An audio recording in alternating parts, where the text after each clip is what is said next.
자, 우리 불국사의 원래 이름은 대화엄 불국사라고 합니다. 근데 불국사가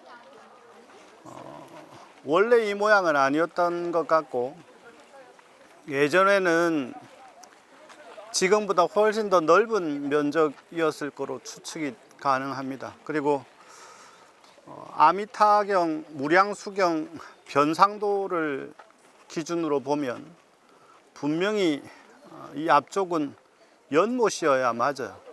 그리고 실제로 발굴 조사를 했을 때 이 앞에서 지금 이쪽에서 저기 광장으로 쓰는 영역 전체가 연못이라고 발굴 조사가 그렇게 나왔어요. 그러면 여러분 이제 상상의 나래를 한번 펴봐야 돼요. 여러분이 있는 이곳이 다 연못이다. 상상의 날개가 빈약해가지고 잘 안 펼쳐지죠. 요 비슷한 모양으로 제가 뭐 전 세계 절들은 다 가보지는 않았습니다만 일본의 세계문화유산으로 지정된 사찰들, 그리고 중국의 유명한 사찰들 이렇게 다녀보면 불국사의 구조만큼, 우리나라도 똑같고 불국사의 구조만큼 경전에 나오는, 특히 무량수경에 나오는 정토의 세상을 구현한 곳은 없다. 지금 현재 남아있다라고 할 수 있는 곳은 일본에 가면 봉황원이라고 있어요. 평등원. 일본 엔화에 보면 그 봉황 앉아있는 엔화가 있거든. 그 원래 주인공이 일본의 우지라고 하는 곳에 가면, 차인들은 우지 가봤을 건데, 우지 가본 사람들, 차인들은 우지 가야 되는데, 우지가 차의 본고장이라고 할 정도로, 특히 말차의 본고장이거든. 우지가 문화적으로 굉장히 유명한 곳인데 일본에서 가장 오래된 신사도 있습니다. 근데 우지라고 하는 곳이 평등원이라고 하는 곳이 있고, 평등원이라고 하는 곳이 아미타 부처님을 가장 경전에 맞게끔 표현해 놓은 곳인데, 거기에 보면 전각이 있고 그 앞에 연못이 있어요. 그러면 해가 이렇게 넘어갈 때 아미타불은 어디에 주존이에요? 서방, 정토, 극락 세 개잖아요. 그러면 서쪽으로 이렇게 해가 지면 그 앞에 물이 비칠 때 금빛으로 바뀌어. 그게 아미타경이나 무량수경에 나올 때 뭐라 그래? 칠보공덕수, 금은 유리로 땅이 되고 물이 금으로 되었다라고 하는 경전의 말씀이 그대로 실사로 나타나는 거죠. 근데 그거보다 여러분 더 아름다운 곳이, 이 소나무들을 다 제외하고 이곳이 다 연못이었다, 저까지가 연못이었다 생각을 하고, 거기에 뭘 또 상상을 추구해야 되냐 그러면 사이사이에 연꽃이 피어 있다, 그렇게 상상해야 돼. 이게 연화화생이에요. 그 연꽃 위에 이제 상상의 날개를 펴세요. 그림에 보면, 이번에 이제 그 그림을 소개할 건지 모르겠습니다만, 그 불교대학 오픈 특강할 때 명품 불화 특강 시간을 할 거예요. 근데 5점 정도를 가지고 상세하게 설명을 할 건데, 유발 상자 녀석이 지가 가지고 있는 좋은 자료를 가지고 이번에 설명을 할 겁니다. 거기에 보면 극락세계를 표현해 놓은 곳에 연꽃이 곳곳에 피어 있고, 그 위에 아리따운 여인들이 합장을 하고 이러고 있어. 어디를 향해서? 부처님을 향해서. 연꽃을 키워보면, 연꽃은 물이 깊어도 물길 따라서 이렇게 줄기를 뻗어 올려요. 그 다음에 꽃대가 이렇게 탁 올라와서 싹 펴지면서 꽃대가 피거든. 그 안에 이게 화생이에요. 화생. 태란습화로 우리 이 인간은 이루어져 있다 그러잖아요. 태생이든 난생이든 화생이든 습생이든 그 가운데 중요한 게 이 화생이에요. 화생. 정토의 세계가 펼쳐지고 그 정토를 통해서 인간에서 부처와 보살로 변화하는 거고, 중생이 업장을 소멸하는 곳이 바로 이 연못이에요. 업장이 소멸되는 것을 드라마틱하게 표현한 게 뭐다? 연꽃이 피어나는 것으로 표현하는 거예요. 그래서 기도할 때 스님이 늘 이야기하잖아요. 여기에서 연꽃이 피어나야 된다. 그 말인즉슨 우리 자체가 기도나 수행을 통해서 여기에서 연꽃을 피우면 여기에서 중생에서 보살의 단계를 거쳐서 부처로 변화하는 거예요. 그게 화생이에요. 제가 초팔날 이야기를 했잖아요. 부처님은 화신으로 오시는데 우리는 맨날 욕망의 화신, 분노의 화신, 질투의 화신으로만 화신을 나타내지. 우리를 용서의 화신, 자비의 화신, 평등의 화신으로 나타내지는 않는다는 거지. 그 다음에 소름 끼치는 게 여기에 연못이 쫙 펼쳐지고 연꽃이 피어져 있고, 그 다음에 이 다리 이름이 칠보거든. 칠보교. 저쪽으로 가면 청운교, 백운교. 청운, 백운이라고 구름을 썼지만 저건 청년, 백년이라고 봐야 돼. 그래야 법수적으로 딱 맞아 떨어져요. 여기에 연꽃이 펴 있는데 어떤 연꽃이 폈느냐? 청년화, 백년화가 폈다는 거야. 그 다음에 연꽃이 있으니까 조그만 배가 왔다 갔다 하겠지. 저 밑으로 배가 지나다녔다 생각을 해보세요. 소름 끼치지 않아요? 그리고 여기에 딱 보세요. 문 이름이 안양문이지. 안양문 너머에 뭐가 보여요? 극락세계가 보이잖아요. 이건 이 불국사가 딱 두 개의 사상을 중심으로 하고 있는데, 이쪽 영역은 100% 이렇게 되면 뭐가 되느냐? 아미타의 세상이요. 무량수경의 세상이요. 정토의 세상이요. 극락 세상이요. 그게 대화음 불국사라고 했을 때, 이 불국사는 가장 중심 바탕에 화음을 깔고, 그 다음에 불국이라고 했으니까 부처의 나라는 정토거든. 정토의 나라가 부처의 나라거든. 그러면 여기 세상은 이 영역 자체가 딱 안양문을 지나면 여기에 100% 아마 예전에는 뭐가 있었겠냐면 이 계단에 연꽃 문양이 새겨져 있을 거예요. 그럼 보세요. 여기서 중생이 수행자로 변화해가지고 연꽃에서 이 다리를 밟고 올라가면 밟는 데마다가 뭐가 피어난다고? 연꽃이 피어난다고. 연꽃이 내가 발 디딜 때마다 연꽃이 피어나면, 우리 불때 스님 찍은 사진 있죠? 부처님 발에 파란 연꽃이 받치고 있잖아요. 그죠? 청년화, 저쪽이 청운백운교라고 했으니까 말 자체 청년교, 백년교보다 청운교, 백운교가 훨씬 낫죠? 그죠? 이렇게 바꾸는 거야. 자, 여기가 저 사이사이에 있는 곳에서 물이 흘러나오고, 그죠?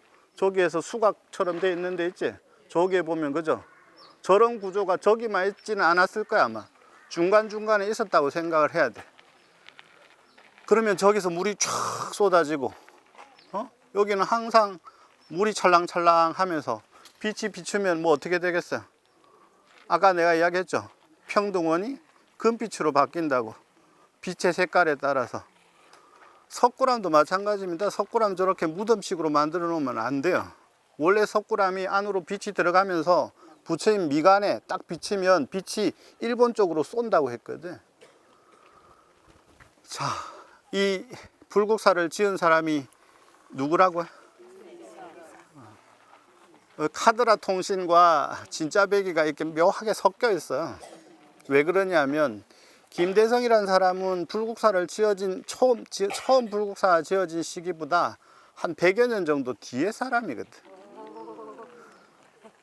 근데 여기에 재밌는 사실이 있어. 김대성이잖아요.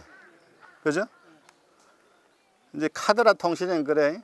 김대성이가 어디 재상집의 아들로 태어났는데 아가 손을 펴지 않더라. 그래가지고 뭐 어떻게 스님을 불러오고 이제 스토리가 딱 그래 돼야 맞아. 손을 이렇게 폈더니 대성이라고. 그래가지고 뭐요? 모량리에 사는 김대성이가 생전의 부모를 위해서는 불국사를, 뭐 과거 전생의 부모를 위해서는 석굴암을. 그러니까 그 스토리는 또 비슷한 스토리로 또 가. 원래 찌질이 못 살았는데 시주공덕을 권유받고 시주를 하자마자 죽는다. 죽어서 재상집에 태어난다. 요건 비슷한 스토리예요. 김대성 스토리만 있는 게 아니에요. 화엄사가도 그 스토리가 있고 큰 불사를 한 데는 다 비슷한 스토리가 있어. 그 말인즉슨 그것은 후대에 누군가가 설화잖아요. 만든 거지. 이야기를 입힌 거지. 드라마틱하게. 요즘 말로 치면 MSG 첨가를 막 한 거죠. 그냥 이렇게 팩트만 듣는 것보다 양념이 쳐진 게 훨씬 맛있거든. 그죠? 근데 김대성의 이름이 봐보세요. 대성이잖아. 그죠? 그러면 딱 떠올라야 돼. 큰 대자에 이룰 성자일 거야. 원래 대성이라는 인물은 없거든. 근데 왜 대성이라고 했을까?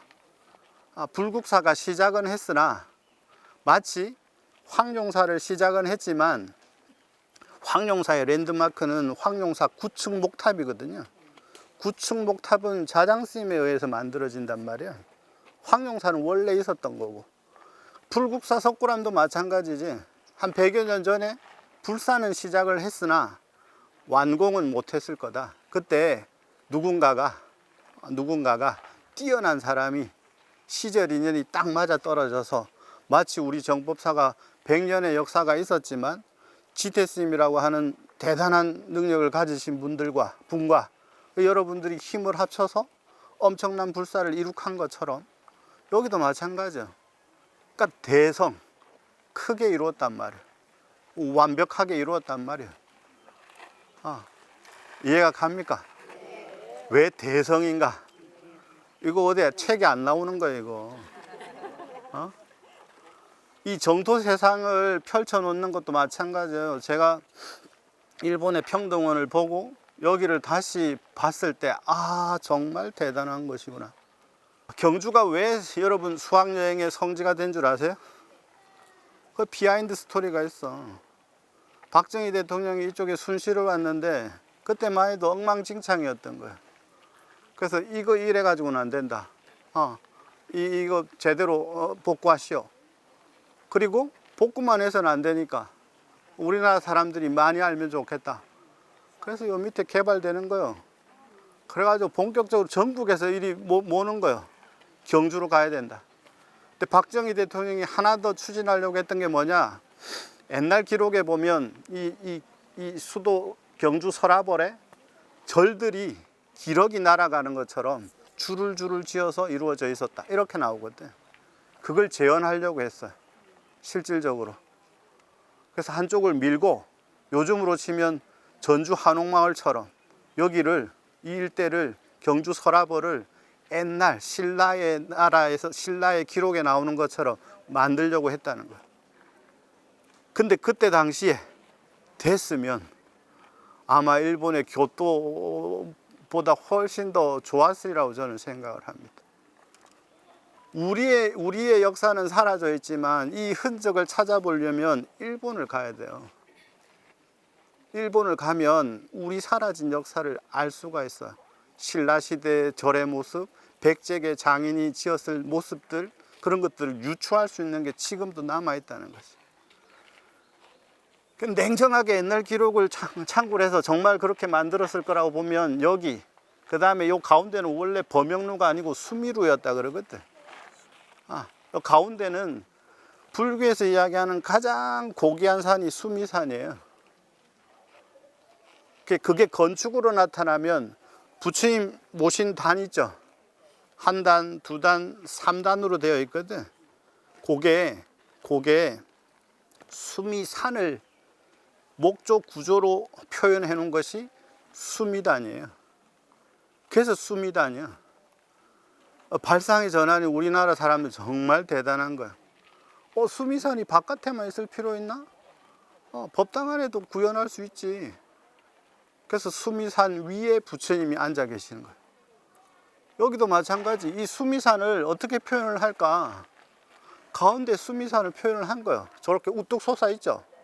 그러면 구조가 맞으려면 이렇게 같이 쭉 3단으로 가야 돼. 그지? 저쪽에 있고 저 옆에 하나 지은 거는 내가 볼 때는 뒤에 다 붙여서 지은 거라고 봐야 된단 말이지. 원래 양식에 맞게 지으려면 이쪽에 종루가 있고 저쪽에 고루가 있어야 돼. 양쪽에 종루와 고루가 있어야 돼. 종루와 고루가 있어야 되는 건 왜 그러냐면 외부에서 손님이 들어올 때 종을 울리고 고를 울리면서 손님을 맞이한다. 이래 나온단 말이에요. 그 다음에 종루에서 고루에서 무엇인가를 알려주면 이 가운데 문을 통해서 사람이 쫙 들어가야 돼요. 행렬이. 자, 상상의 나래를 또 한번 펴봅시다. 예? 그러면 이쪽이 출입구가 아니었을 수도 있어. 사람이 이렇게 들어오면 연못 다리가 있겠지 분명히. 그죠?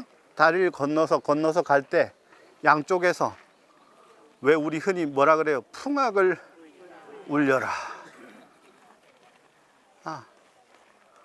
음악이라고 하는 것이 서양은 하나님을 찬송하는 걸로, 동양은 신과 부처를 찬탄하는 것으로 두 가지의 목적이 있어요. 종과 고는 행사할 때, 의식할 때 사용하는 거하고 음악적인 요소로 사용될 때하고. 여기가 연못으로 이루어져 있고 여기가 첫 번째 요 다리가 7보인데 아미타경 독송에 보면 나오잖아요. 7보로 뭐가 이루어져 있고, 그죠? 금은, 유리, 자거, 작주, 만호, 산호, 이런 것들로. 그 다음에 바람이 언뜻 불면 그 경전을 구성할 때 소리가 딸랑딸랑 나잖아요. 그죠? 자, 지금은 새소리밖에 안 들리는데 시끄럽다고 다 뗐겠지.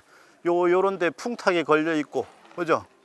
그럼 바람이 불면 딸랑 소리가 날 거 아니에요. 그러면 그게 경전으로 가면 바람이 언뜻 불면 가릉빈과 선음 소리 같은 악기가 막 울린다. 그걸 표현해 놓은 거예요, 지상에다가.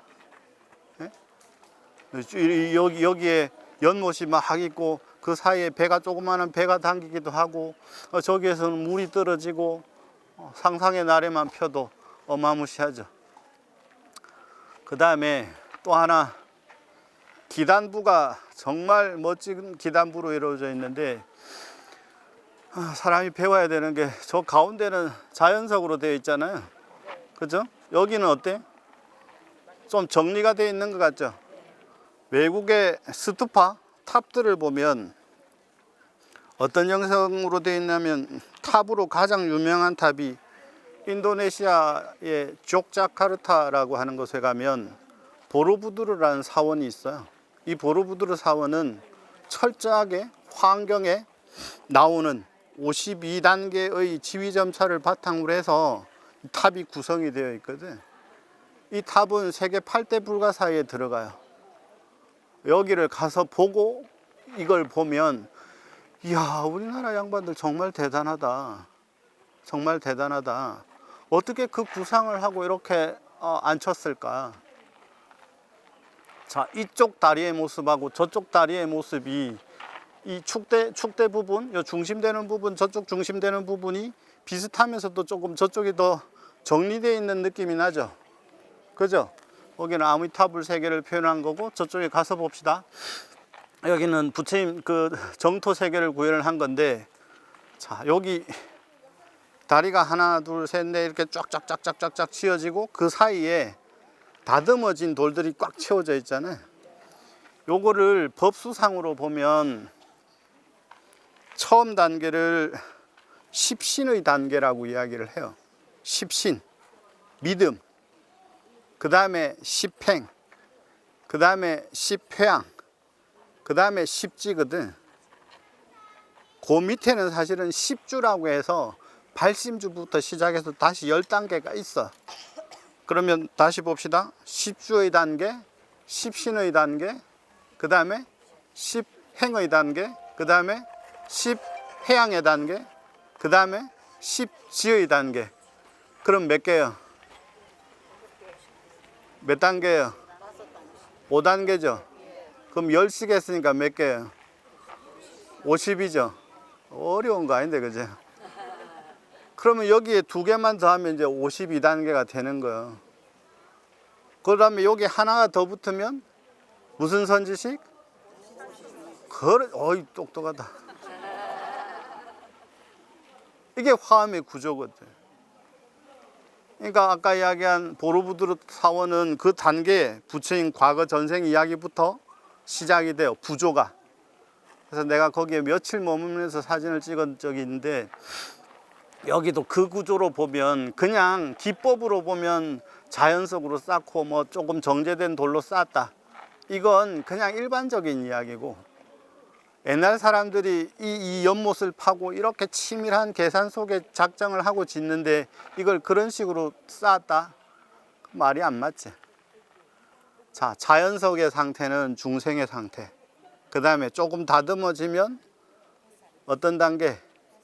좀 다듬어지는 단계, 십신, 십행, 십회항의 단계, 그런 단계들을 표현을 한 거라고 보면 되고, 여기에 정말 자주 오시는 분이 정말 아주 탁월한 설명을 한 분이 하시더라고. 법륜 스님이 여기를 자주 오시면서 설명을 하시는데, 그분 저걸 뭐라고 설명을 했느냐 그러면, 저 사이에 있는 기둥들이 바로 우리들과 옆에 늘 함께 하시는 보살님들이다.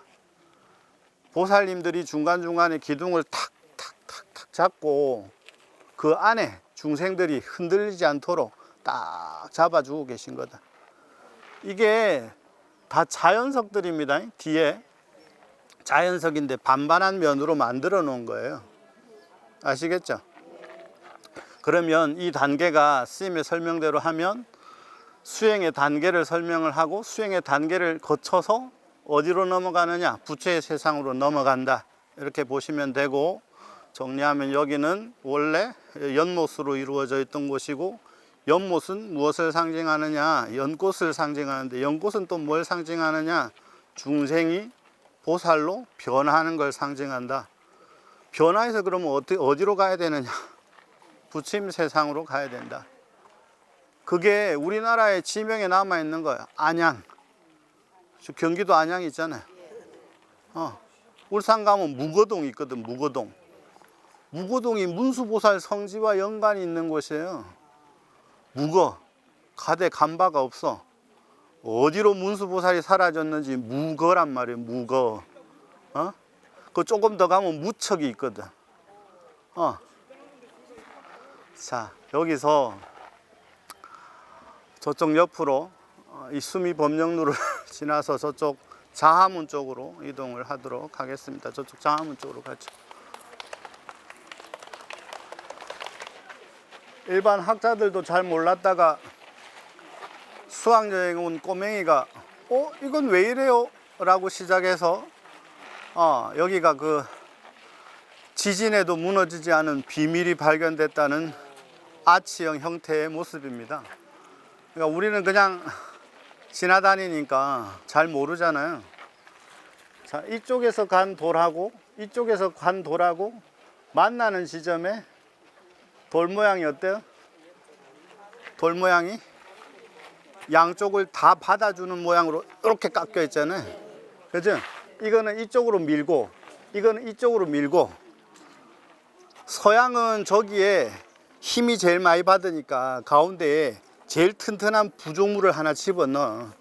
그래서 외국에 가면 저런 데 사자 머리통 같은 게 하나 이러고 있어야지. 다른 특별한 쐐기 같은 돌을 하나 박는단 말이야. 근데 여기는 보세요. 이쪽 거는 이쪽으로 밀어주는 거예요. 이쪽 돌은 이렇게 가는 거는, 저쪽은 이쪽으로 밀어주는 거예요. 그러면 서로 이렇게 힘을 딱 물고 있지.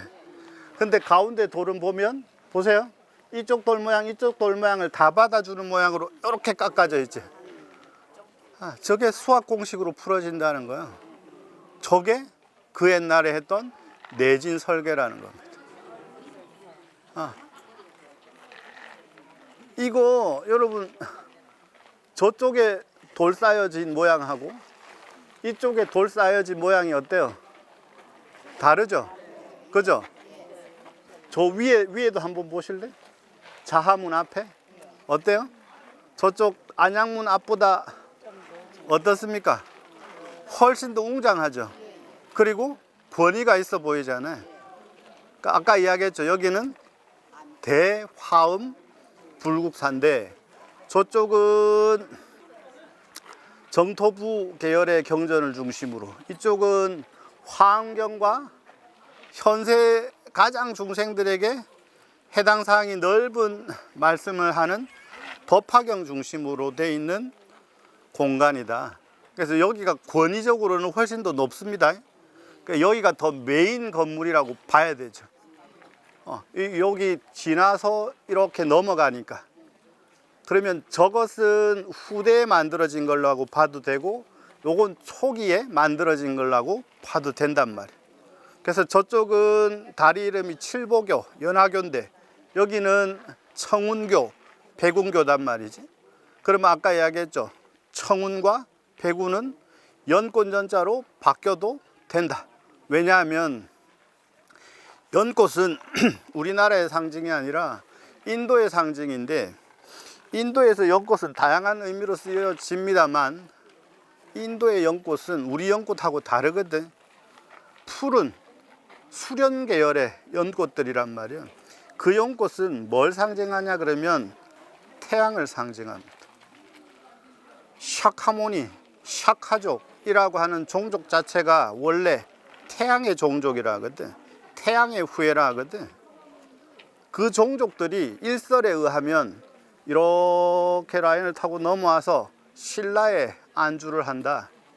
그 시작이 박혁거세고, 그때 갑자기 신라 문화가 빵 하고 터지는 거예요. 그래서 결국은 신라의 강력한 문화가 기존에 우리 있던 가야 문화를 흡수해버리지. 거기에 대표적인 인물이 김유신이잖아요. 그죠? 이 재밌는 이 드라마가, 보통 드라마가 아닌데, 예를 들면. 근데 그때 왜 갑자기 신라가 예전에는 힘을 못 쓰다가 박혁거세가 나고 그 뒤로 신라 왕조가 벌어지는데, 이름 자체가 신라는 범어의 쉬라. 여기 동네 수도가 서라벌, 우리 환경에 나오는 신라벌성 어때요? 왕의 이름들 정반왕, 백반왕, 부처님 가게에 나오는 이름들이거든.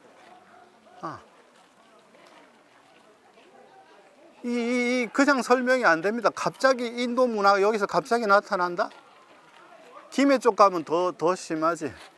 김수로 혼자 있을 땐 별 힘을 못 쓰다가 누가 오면서? 허왕무가 오면서. 허왕은 어디서 와요?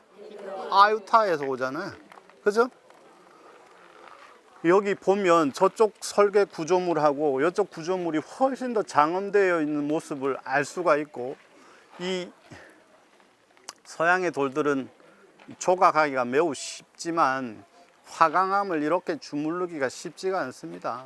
여러분, 이 돌들을 이렇게 사용할 수 있다는 것, 그 다음에 그 짧은 기간에 이렇게 썼다는 것은 신라가 신라의 장인만을 가지고 설명되지는 않죠. 그래서 그 유명한 위에 올라가면 만나는 탑의 이야기가 나오는 거예요.